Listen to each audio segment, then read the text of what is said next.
موت کیا چیز ہے؟ تو مر جاتے ہیں. پیدا ہونے کی درخواست نہیں دی تھی، پیدا کر دیا. کیوں پیدا کیا پتہ کوئی نہیں. حضرت علی نکلے عشاء کی نماز پڑھ کے تو کچھ لوگ تلواریں لے کے کھڑے تھے. آپ نے فرمایا کیوں کھڑے ہو؟ کہا جی وہ خطرہ ہے خارجیوں سے آپ کو شہید نہ کر دیں. فرمانے لگے تم اللہ سے پہرا دے سکتے ہو میرا؟ کہنے لگے اللہ سے تو پہرا نہیں دے سکتے، ہم تو ان خارجیوں سے پہرا دے رہے ہیں. کہ پھر جب سو جاؤ، جب موت کے فیصلے اوپر ہوتے ہیں، جب وہاں فیصلہ ہوگا تو نیچے کوئی روک نہیں سکے گا. جاؤ چلے جاؤ سو جاؤ. تم مرتے کیوں ہیں؟ پھر کوئی جلا دیتا ہے، کوئی بہا دیتا ہے، کوئی مٹی میں ملا دیتا ہے، کوئی پرندوں کے سپرد کر دیتا ہے. پارسی موت کیا چیز ہے؟ میڈیکل سائنس میں اس کے 200 جواب ہیں، 200، اور ایک بھی صحیح نہیں، سارے غلط. پھر موت کے بعد کچھ ہے یا مر گئے اور مٹی ہو گئے؟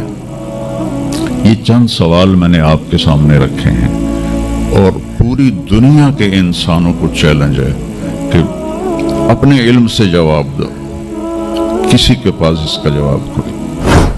موت کیا چیز ہے؟ تو مر جاتے ہیں. پیدا ہونے کی درخواست نہیں دی تھی، پیدا کر دیا. کیوں پیدا کیا پتہ کوئی نہیں.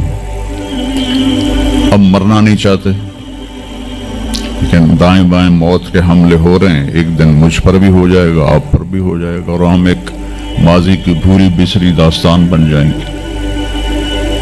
تم مرتے کیوں ہیں؟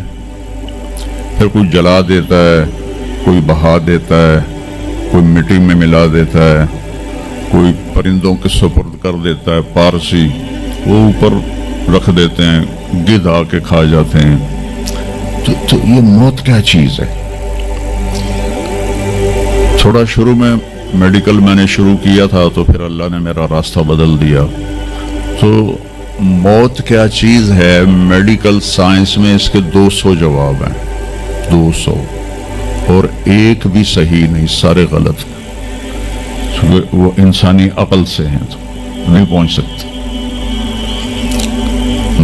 پھر موت کے بعد کچھ ہے یا مر گئے اور مٹی ہو گئے؟ یہ چند سوال میں نے آپ کے سامنے رکھے ہیں اور پوری دنیا کے انسانوں کو چیلنج ہے کہ اپنے علم سے جواب دو. کسی کے پاس اس کا جواب کوئی. موت کون دیتا ہے؟ یحیی و یمیت. مارنے والا بھی اللہ ہے اور زندگی دینے والا بھی اللہ ہے. زندگی موت کا نظام میرے اللہ کے ہاتھ میں ہے. زمین پر نہیں ہے، اوپر فیصلے ہوتے ہیں، زمین پہ فیصلے نہیں ہوتے. حضرت علی نکلے عشاء کی نماز پڑھ کے تو کچھ لوگ تلواریں لے کے کھڑے تھے. آپ نے فرمایا کیوں کھڑے ہو؟ کہا جی وہ خطرہ ہے خارجیوں سے آپ کو شہید نہ کر دیں. فرمانے لگے تم اللہ سے پہرا دے سکتے ہو میرا؟ کہنے کہ اللہ سے تو پہرا نہیں دے سکتے، ہم تو ان خارجیوں سے پہرا دے رہے ہیں. کہ پھر جاؤ سو جاؤ، جب موت کے فیصلے اوپر ہوتے ہیں، جب وہاں فیصلہ ہوگا تو نیچے کوئی روک نہیں سکے گا. جاؤ چلے جاؤ سو جاؤ. تو موت دینے والا بھی اللہ ہے، زندگی دینے والا بھی اللہ ہے. موت کے بعد کیا ہوگا وہ بھی ہمارے اللہ نے ہمارے نبی کی زبان سے ہمیں بتایا کہ میرا رب اذا زلزلت الارض زلزالہا، زمین میں زلزلہ آئے گا. اذا السماء انفطرت، آسمان پھٹے گا. اذا الشمس کورت، سورج بے نور ہوگا. اور پھر موت کا حکم آئے گا. اور اللہ ایک تو آج فرد کی موت ہے، ایک مرد کی موت ہے، ایک عورت کی موت ہے. ایک دن آئے گا جب اذا الشمس کورت، یہ بھی میرے نبی نے بتایا کہ ایک زلزلے کے ساتھ کائنات کو پھاڑ دیا جائے گا. اور پھر پہلے آسمان کے فرشتے مار دے گا، دوسرا، تیسرا، چوتھا، پانچواں، چھٹا، ساتوں آسمان کے فرشتے مار کے اللہ پوچھے گا کون باقی ہے؟ ملک الموت اسرائیل سے وہ کہے گا یا اللہ عرش کے فرشتے اور ہم 4 باقی ہیں. تو اللہ تعالیٰ کہے گا جبریل و میکائیل کو موت دے دو. تو اللہ کا عرش کہے گا یا اللہ ان کو بچا لیں، یہ آپ کے قدیم خادم ہیں. تو اس کو خاموش، فقط کتبت الموت علی من کان تحت عرشی، میرے عرش کے نیچے سب مریں گے. پھر اللہ کہے، پھر جبریل میکائیل مر جائیں گے. پھر اللہ کہے گا کون باقی ہے؟ کہیں گے یا اللہ عرش کے فرشتے اور ہم 2، اسرافیل اور اسرائیل. تو اللہ فرمائیں گے عرش کے فرشتے مر جائیں، پھر وہ مر جائیں گے. پھر اللہ کہے گا کون باقی؟ وہ کہیں گے یا اللہ اسرافیل اور اسرائیل. تو اللہ فرمائیں گے اسرافیل مر جائے. اسرافیل مر جائے گا. ہوں اتنے اللہ تے ہیٹ اسرائیل. اس کہ لے ہوں میری بھی باری آئی, سارے دی جند کڈی, ہوں میری بھی نکلن لگی ہے. تو ہماری طرح اس کی ٹانگیں کانپ رہی ہوں گی, ایڈی طاقتور جان, دڑ دڑ دڑ دڑ دڑ دڑ دڑ دڑ. آواز آئے گی کون باقی؟ تو اسرائیل کی زبان گنگ ہو جائے گی, کہے گے یا اللہ اب تو تیرا یہ غلام بھی باقی. تو اللہ تعالیٰ ایک گرجدار آواز میں کہیں گے مت فإنک خلق من خلقی, مر جا تو بھی میری ایک مخلوق ہے. اور اسرائیل ایک چیخ مارے گا مرتے وقت, زمین آسمان کے پرزے پرزے ہو جائیں گی. جب اسرائیل بھی مر جائے گا تو پھر اللہ تعالیٰ کہے گا من کان لی شریکن فلیات, کوئی ہے میرا شریک تو اب آ جاؤ مقابلے میں. پھر اللہ کہے گا من کان لی شریکن فلیات, کوئی ہے میرا شریک تو آؤ میرے مقابلے میں. من کان لی شریکن فلیات, کوئی ہے میرا شریک تو آؤ میرے مقابلے میں. سناٹا. پھر اللہ کہے گا این الملوک, بادشاہ کدھر ہیں؟ این الجبارون, ظالم کدھر ہیں؟ این المتکبرون, تکبر والے کدھر ہیں؟ لمن الملک اليوم, آج کس کی بادشاہی ہے؟ پھر اللہ خود جواب دے گا للہ الواحد القہار. پھر اللہ کہے گا میں نے انی بدأت بالدنیا ولم تکن شیئا وانی اعیدها, میں نے دنیا بنائی اور مٹا دی, میں اسے دوبارہ بھی کھڑا کر دوں گا. ما خلقکم ولا بعثکم الا کنفس واحدہ, تمہیں اٹھانا, سب کو مارنا اٹھانا ایک کی طرح, جیسے ایک کو مارنا اٹھانا آسان ہے, تم سب کو مارنا اٹھانا آسان ہے. اور پھر ایک دن آئے گا جب اللہ تعالیٰ ہمیں قبروں سے نکالے گا. جن کی زندگی نافرمانی کی ہوگی وہ کہیں گے یا ویلنا من بعثنا من مرقدنا, ہائے مارے گئے ہمیں کس نے اٹھا دیا. کچھ دعا کرو ہم ان لوگوں میں نہ ہوں. اس تھوڑی سی زندگی کو یہ عیاشی کے لیے نہیں ہے, یہ موج میلے کے لیے نہیں ہے, یہ اللہ کو راضی کرنے کے لیے ہے. سنبھل کے چل, کل پاؤں میرا کاسا ہے سر پہ جو آ گیا, بولا سنبھل کے چل سر راہ راہ گزر, میں بھی کبو کسی کا سر پر غرور تھا. تو یہ وجود ڈھانچہ میں بدلنے والا ہے, ڈھانچے میں ہم ڈھلنے والے ہیں, ہڈیاں بکھر جائیں گی. تو اللہ تعالیٰ جب سب کو ایک دم کھڑا کرے گا تو کہیں گے من بعثنا من مرقدنا, یہ ہمیں قبروں سے کس نے اٹھا دیا. تو جو اللہ کو راضی کر کے گئے ہوں گے وہ کہیں گے ھذا ما وعد الرحمن وصدق المرسلون, آج وہ دن آ گیا جس کا اللہ نے وعدہ کیا تھا اور نبیوں نے سچی خبر دی تھی.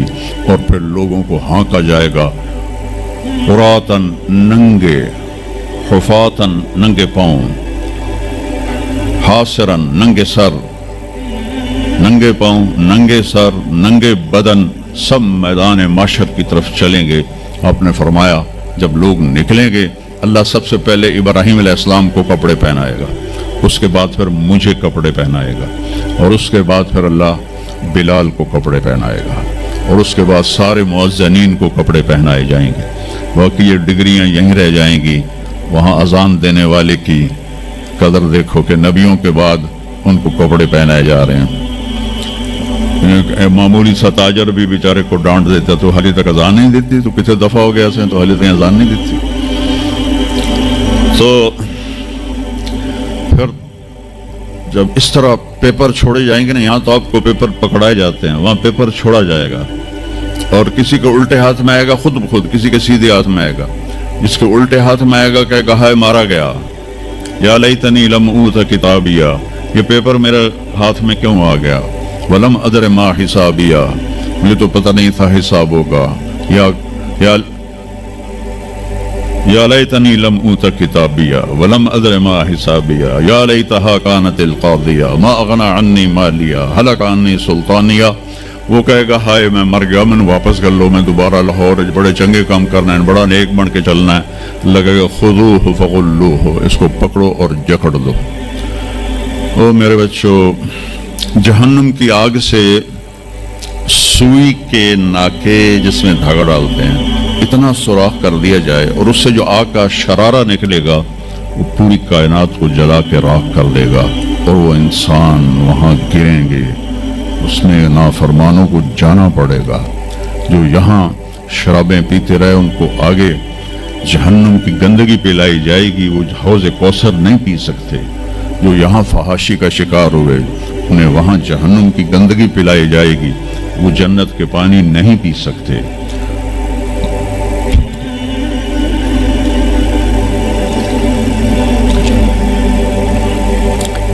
جس کے سیدھے ہاتھ میں آئے گا کہے گا ہو اقرؤ کتابیہ، وہ نعرہ لگائے گا، وہ میں پاس ہو گیا، او میرا پیپر ویکھو۔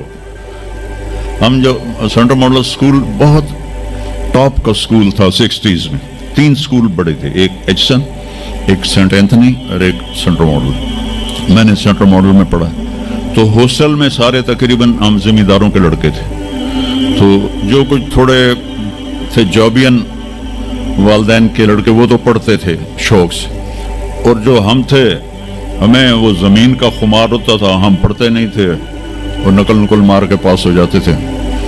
تو وہ مجھے ایک عبد الواحد میرا روم میٹ تھا، اس کا نقشہ مجھے یاد آ رہا ہے اس آیت کے پیچھے۔ تو وہ بالکل ماشاءاللہ ہمیشہ ہی نیچے سے ہی فرسٹ آیا کرتا تھا وہ۔ تو وہ میں اپنے کمرے میں بیٹھا تھا تو اس کے ہاتھ میں سے پیپر، ویکھو میں پاس ہو گیا جی، او میں پاس ہو گیا جی، او میں پاس ہو گیا جی، اے ویکھو اے ویکھو اے ویکھو۔ تو مجھے اب وہ عبد الواحد یاد آتا ہے کہ اللہ کی قسم یہی منظر ہوگا جب سیدھے ہاتھ میں آئے گا نا پیپر، تو جب مرد عورت کہیں گے او ویکھو میں پاس ہو گیا، او ویکھو میں پاس ہو گیا، او ویکھو میں پاس ہو گیا، تو وہ کہیں گے تو پاس کیسے ہوا؟ وَكَإِنِّي ظَنَنْتُ أَنِّي مُلَاقٍ حِسَابِيَهْ، مجھے پتا تھا میرا حساب ہونا ہے تو میں تیاری کرتا رہا، نمازیں پڑھی، سچ بول۔ آخرت کی تیاری کوئی مشکل ہے؟ اللہ کو ایک مانو، اس کا کوئی شریک نہیں ہے، لا الہ الا اللہ۔ محمد مصطفیٰ کو اس کا رسول مانو، آخری رسول ہیں، ان کے بعد رسول کوئی نہیں۔ پھر 5 نمازیں ہیں، کون سی مشکل ہے؟ پہلی قوموں پہ 2 نمازیں فرض تھی، ہمارے اوپر 5 نمازیں فرض ہیں، اور سفر میں عادی ہو جاتی ہے۔ رمضان کے 1 مہینے کے روزے ہیں، زکوٰۃ 2 منٹ کا کام ہے، حج 5 دن کا کام ہے، یہ تو عبادت کا ڈھانچہ ہے۔ باقی زندگی میں سچ بولو، جھوٹ نہ بولو، دیانتداری کرو، دھوکہ نہ دو، اخلاق اچھے کرو، گالی گلوچ نہ کرو، رزق حلال کماؤ، رزق حرام نہ کماؤ، ماں باپ کے آگے سر جھکا کے بیٹھو۔ میرے نبی نے فرمایا اگر میری ماں زندہ ہوتی اور میں عشاء کی نماز پڑھا رہا ہوتا مسجد میں اور سورۃ فاتحہ بھی شروع کر چکا ہوتا اور آواز آتی محمد، تو میں ماں کے لیے نماز توڑ دیتا۔ میں کہتا جی اماں جی، جو نبی ہو کر نماز توڑ دے، فرض نماز ماں کے لیے۔ آج کی ماں کو بیٹے آنسو رلاتے ان کے روے۔ آپ سے پوچھا گیا قیامت کب آئے گی؟ آپ نے فرمایا جب بیٹیاں ماؤں کی نافرمان ہو جائیں گی، خاص طور پر بیٹیوں کا نام لیا، جب بیٹیاں بھی ماؤں کی نافرمان ہو جائیں گی تو اللہ قیامت کو قائم کر دے گا۔ تو ابھی وہ خوشی میں کہہ رہا ہوگا ویکھو ویکھو ویکھو ویکھو، تو اللہ تعالیٰ کی آواز آئے گی فَهُوَ فِي عِيشَةٍ رَاضِيَةٍ، اب وہ